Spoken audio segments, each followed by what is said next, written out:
Hello friends, आपका अपना channel IQpedia में स्वागत है। दोस्तों, आज एक बिहार अग्निशमन सेवा में जो वैकेंसी आई है, ये वैकेंसी आज ही आई है। इसके विज्ञापन के ऊपर बात करेंगे।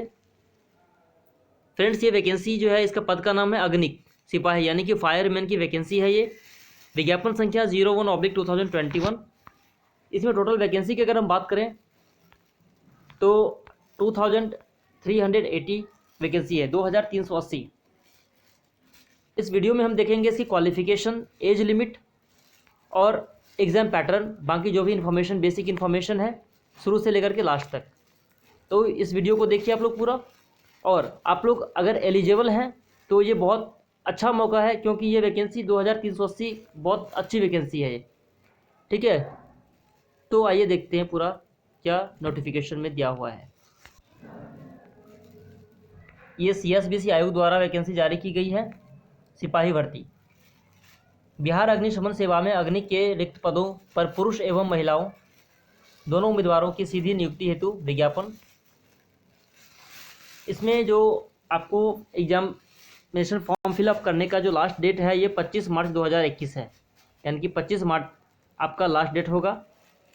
ठीक है, और अगर इसकी हम पे लेवल की बात करें, जो ग्रेड पे है, ये लेवल 3 की जॉब है। इसकी बेसिक सैलरी जो आपकी होगी 21,700 से लेकर के 69,100, ये बेसिक पे है। ठीक है, और इसी के बीच में आपकी सैलरी रहेगी। बाकी जो भी एक्स्ट्रा जो पर्क्स होते हैं वो ऐड करके दिया जाता है, लेकिन बेसिक पे आपका यही रहेगा 21,700 से 69,100 के बीच में। फ्रेंड्स, ये जो है इन पदों पर नियुक्ति हेतु विज्ञापन संख्या 01/2021 यहाँ जारी किया जा रहा है। ऑनलाइन आवेदन भरने की प्रक्रिया दिनांक 24/2/2021 से प्रारंभ होगी, यानी कि परसों से आपके एग्जामिनेशन फॉर्म फिलअप शुरू हो जाएंगे और 25 मार्च तक, यानी कि 1 महीने का टाइम आपको दिया जाएगा। ठीक है फ्रेंड्स। दोस्तों, इसमें हम क्वालिफिकेशन की बात करें तो सबसे पहले तो आपको भारतीय नागरिक यानी कि इंडियन होना अनिवार्य है। ये तो हर मतलब जो भी नोटिफिकेशन होता है वो बेसिक हो गया।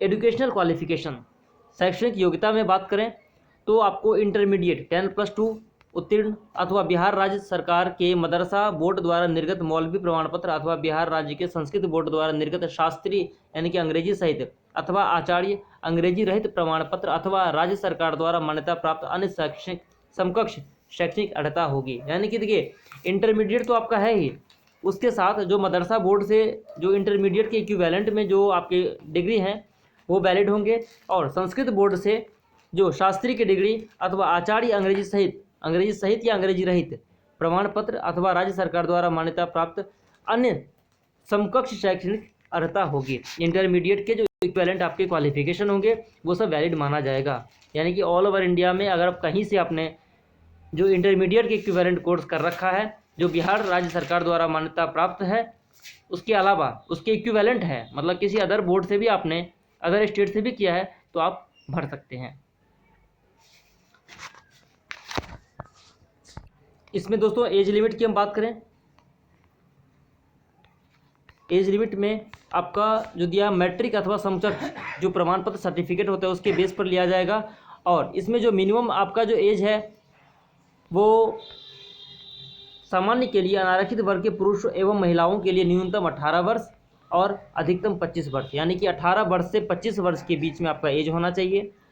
पिछड़ा वर्ग कोटि एवं अत्यंत पिछड़ा वर्ग कोटि के पुरुष के लिए न्यूनतम 18 वर्ष और अधिकतम 27 वर्ष।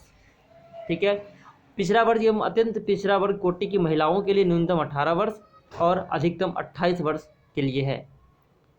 अनुसूचित जाति एवं अनुसूचित जनजाति कोटि के पुरुषों एवं महिलाओं के लिए 18 वर्ष और अधिकतम 30 वर्ष, मिनिमम 18 और मैक्सिमम 30 ईयर्स है। उसके बाद सभी कोटि या आरक्षण कोटि के बिहार के प्रशिक्षित एवं बिहार में नामांकित गृह रक्षकों को निर्धारित विहित अधिकतम उम्र सीमा में 5 वर्ष की छूट दी जाएगी। नेक्स्ट, आपके अभ्यर्थी की उम्र की गणना मैट्रिक अथवा समकक्ष के परीक्षा के प्रमाण पत्र में अंकित जन्म तिथि के आधार पर की जाएगी। यानी कि बेसिक जो होता है वो 10th लेवल में जो आपका सर्टिफिकेट में जो डेट ऑफ बर्थ आपका दिया होता है, उसी बेस पर आपके जो अलग अलग कैटेगरीज के जो भी स्टूडेंट्स होंगे, अलग अलग आपके उस बेस पर आपको वैलिड माना जाएगा। ठीक है, तो हमने देख लिया कि जो भी एज लिमिट है हर अलग अलग कैटेगरी के अभ्यर्थियों के लिए, उन सबको आप अपने कैटेगरी के हिसाब से देख लीजिए। ठीक है, अगर आप इसमें आ रहे हैं तो आप आराम से इसको फॉर्म को फिलअप कर सकते हैं, कुछ अलग इसमें क्वालिफिकेशन की ज़रूरत नहीं है। उसके बाद आते हैं फिजिकल एफिशिएंसी की बात करते हैं। शारीरिक मापदंड जो मेजरमेंट होना चाहिए फिजिकल मेजरमेंट में, ऊंचाई, सीना और वजन के लिए कोई अंक देय नहीं होगा, परंतु विहित अर्हताएं पूरी नहीं करने वाले अभ्यर्थी असफल घोषित किए जाएंगे। यानी कि मिनिमम आपको इतना क्वालिफाई करना ही होगा, आपके पास ये सब सारी चीज़ें होनी चाहिए। हाइट की बात करें तो अनारक्षित यानी कि सामान्य एवं पिछड़ा वर्ग के पुरुषों के लिए न्यूनतम 165 सेंटीमीटर होनी चाहिए और अत्यंत पिछड़ा वर्ग के पुरुषों के लिए 160 सेंटीमीटर होनी चाहिए हाइट। उसके बाद बात करें अनुसूचित जाति एवं अनुसूचित जनजाति पुरुषों के लिए न्यूनतम 160 सेंटीमीटर और सभी वर्ग की महिलाओं के लिए 155 सेंटीमीटर। ये आपके हाइट का हो गया।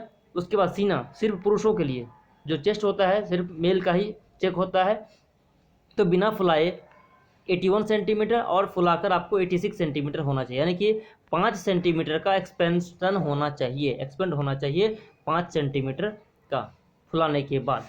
ठीक है, अत्यंत पिछड़ा वर्ग की बात करें तो बिना फुलाए 81 और फुलाकर 86, यानी कि सेम हो गया।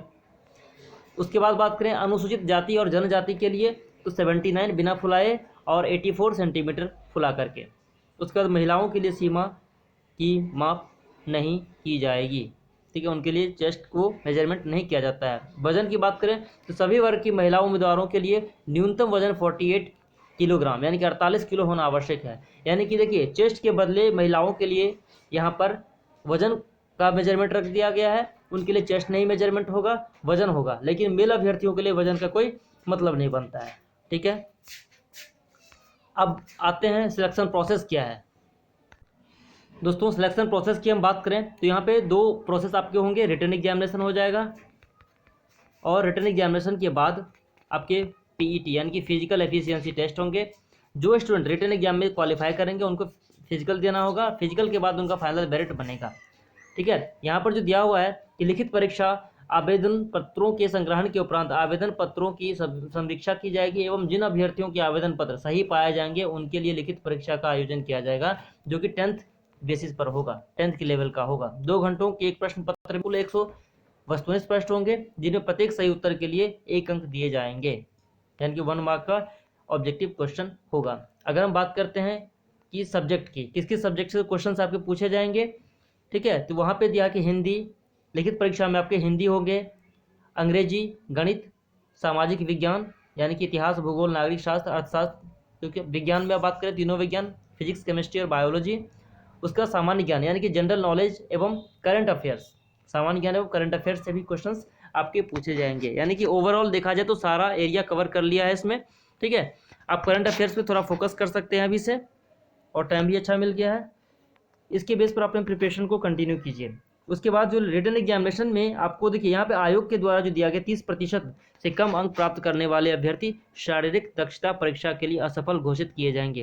फ्रेंड्स, यहाँ पे बिहार पुलिस कांस्टेबल का जो अभी प्रोसेस चल रहा है और बाकी जो भी वैकेंसीज के जो एग्जाम्स अभी होने वाले हैं मार्च में, उसमें भी यहाँ पे बहुत सारे स्टूडेंट्स का कन्फ्यूजन था कि 30% से कम, यानी कि 30% अगर आप लाते हैं तो क्या आप फिजिकल के लिए क्वालिफाई हो जाएंगे। दोस्तों ये कट ऑफ जो दिया गया ये आयोग के द्वारा निर्धारित किया गया कट ऑफ है। इसका मतलब ये नहीं कि आप अगर 30 क्वेश्चन सही करते हैं 100 में से तो आपको फिजिकल के लिए बुलाया जाएगा। ये आयोग के लिए आप उनके द्वारा आप सफल हैं, शॉर्टलिस्ट हैं, लेकिन जो कट ऑफ आप मेन बनता है वो स्टूडेंट्स के मार्क्स के बेस पर बनता है। ठीक है, उसके बेस पर आपको 5 गुना अभ्यर्थी को बुलाया जाता है। फिजिकल के लिए आपको 5 टाइम्स स्टूडेंट, जितनी भी वैकेंसी है 2380, उनको आप मल्टीप्लाई कर दीजिए 5 से, जितने स्टूडेंट्स यहाँ पे होंगे उनको बुलाया जाएगा फिजिकल के लिए, उनके मार्क्स के बेस पर शॉर्टलिस्ट किए जाएंगे। इसका मतलब ये नहीं हुआ कि अगर आप 30% लाते हैं तो फिर आपको फिजिकल के लिए बुलाया जाएगा। ठीक है, आपके जो मार्क्स होंगे अगर आप उस कट ऑफ में आ रहे होंगे जो स्टूडेंट के मार्क्स के बेस पर बनाया जाएगा, तब आपको फिजिकल के लिए बुलाया जा सकता है। तो इसमें कंफ्यूज नहीं करना है। ठीक है, यानी कि रिटन एग्जामिनेशन आपके बस क्वालिफाइंग नेचर का है। लिखित परीक्षा के आधार पर चयनित अभ्यर्थियों को शारीरिक योग्यता परीक्षा में सम्मिलित होना अनिवार्य होगा, जिसमें सफल होना अनिवार्य होगा एवं शारीरिक योग्यता के न्यूनतम निर्धारित मापदंड में कोई छूट अनुमान्य नहीं होगी। ठीक है, यहाँ पर देखिए सारा प्रोसेस में दौड़ के लिए 50 अंक है अधिकतम, बाकी सब के लिए यहाँ पे देख सकते हैं, आप स्क्रीनशॉट ले लीजिए या फिर नोटिफिकेशन का मैं डाल दूंगा लिंक। वहाँ से आप डाउनलोड कर सकते हैं। ठीक है, अलग अलग दौर के लिए यहाँ पे दिया गया है। थोड़ा वीडियो लंबा हो जाएगा मैं बताऊँगा, तो आप यहाँ पे स्क्रीनशॉट से देख सकते हैं। उसके बाद ये हो गया आपका रनिंग के लिए, हो गया मेल और फीमेल दोनों के लिए। उसके बाद सेकंड प्रोसेस है गोला फेंक। शॉर्टपुट के लिए 25 अंक अधिकतम दिया गया है। ठीक है, पुरुष के लिए यहाँ है ऊपर में, फिर नीचे में महिलाओं के लिए भी दिया गया है। नेक्स्ट बात करते हैं ऊंची कूद। हाई जंप के लिए थर्ड है, इसमें 25, यानी कि टोटल 100 मार्क्स के आपके फिजिकल होंगे, जिसमें 50 नंबर आपके रनिंग के लिए हो जाएगा, दौड़ के लिए, और 25-25 यानी कि हाई जंप और शॉर्ट पुट यानी कि गोला के लिए। ठीक है फ्रेंड्स, ये देख लीजिए, आप अपने स्क्रीनशॉट लेकर के पढ़ सकते हैं इसको। यहाँ पे दिया होगा 3 फीट से कम कूदने वाली महिला अभ्यर्थियों को असफल घोषित किया जाएगा, यानी हाई जंप के लिए अलग अलग दिया गया है। फिर उसके बाद आपका मेरिट लिस्ट बनेगा। अब दिया कि बिहार अग्निशमन सेवा में अग्निक के पद पर नियुक्ति हेतु चयन के लिए मेधा सूची शारीरिक दक्षता परीक्षा के अधीन 3 स्पर्धाओं दौड़, ऊंची कूद एवं गोला फेंक में अभ्यर्थी द्वारा प्राप्त कुल अंकों के आधार पर तैयार की जाएगी। यानी कि रिटन एग्जामिनेशन जो होंगे आपके जस्ट क्वालिफाइंग नेचर का होगा। ठीक है, उसमें कोई मार्क्स, इतना भी मार्क्स आप ले आए, बस अगर आप कट ऑफ के बीच में आते हैं तो आपको फिजिकल में जो मार्क्स आएंगे उसी बेस पर आपका फाइनल सिलेक्शन होगा। दोस्तों यहाँ पे अगर हम बात करें अलग अलग कैटेगरीज में कितने वैकेंसीज हैं, तो यहाँ पे टोटल यहाँ पे लिस्ट बना करके दिया गया है, आप देख सकते हैं। जनरल कैटेगरी में जो अनरिजर्व्ड है उनके लिए 957 वैकेंसी है। इसी वैकेंसी में से महिलाओं के लिए 333 है और 624 है पुरुष के लिए। आर्थिक रूप से कमजोर वर्ग के लिए EWS कैटेगरी के लिए जो है 238 है टोटल वैकेंसी।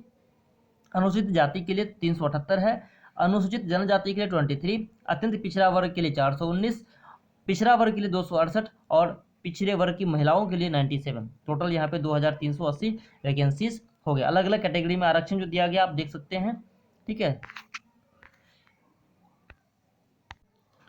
ठीक है फ्रेंड्स, तो आपको ये हो गया। जो मेरिट बनने के बाद फिर आप लोगों को मेडिकल के लिए बुलाया जाएगा। मेडिकल एक नॉर्मल होता है, उस पर मैंने वीडियो बनाया था कांस्टेबल के लिए, दोबारा से मैं आप लोगों के लिए वीडियो बना दूंगा। अभी उसका टाइम है, आप अपने प्रिपरेशन में लग जाइए और फॉर्म भरिए। उसके बाद जो भी होगा, जो भी इन्फॉर्मेशन होगा आप कमेंट करेंगे। कोई डाउट हो, कुछ पूछना हो तो मैं उसका इंस्टेंटली आंसर देने की कोशिश करूँगा।